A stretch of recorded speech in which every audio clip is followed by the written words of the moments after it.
And of course, we would like to thank Anne for guest co-hosting. Yes. Thank you so much. You know what? I always have Bukas such ulit, an amazing time.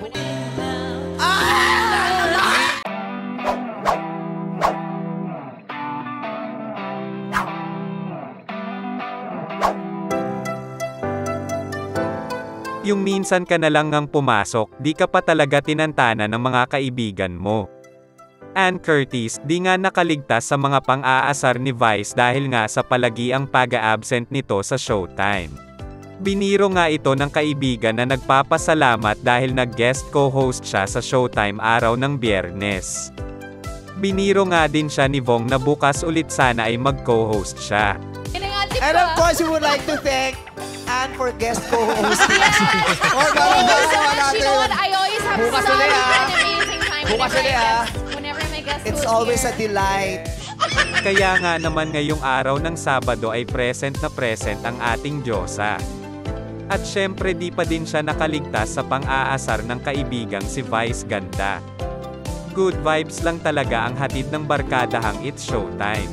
Dahil bihira lang pumasok si Ann, di talaga titigil si Vice sa pang-aasar sa kaibigan. Tao din. So, nasa sinapupunan. Sorry. Nasa sinapupunan? Hindi, ang ibig kong sabihin, pag may laman ng kotse, yung... May laman ng kotse yung tao. Kotse. Pag may laman na tao, Pag may tao sa kotse. yun. Oo, Ann. Pagod ako. Sabi ko, Nahalatang na-miss niya nga din ang kakulitan ni Ann. Maging si Ann naman ay game na game. Siyempre, hindi siya papayag na di makapangasar din sa kaibigang si Vice.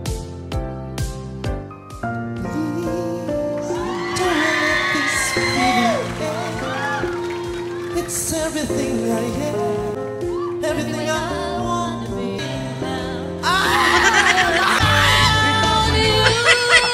Talaga ba? Looking through the eyes. Hey!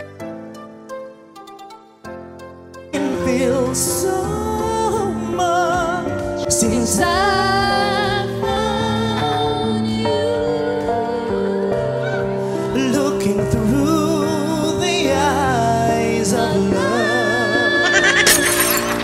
And That's alright.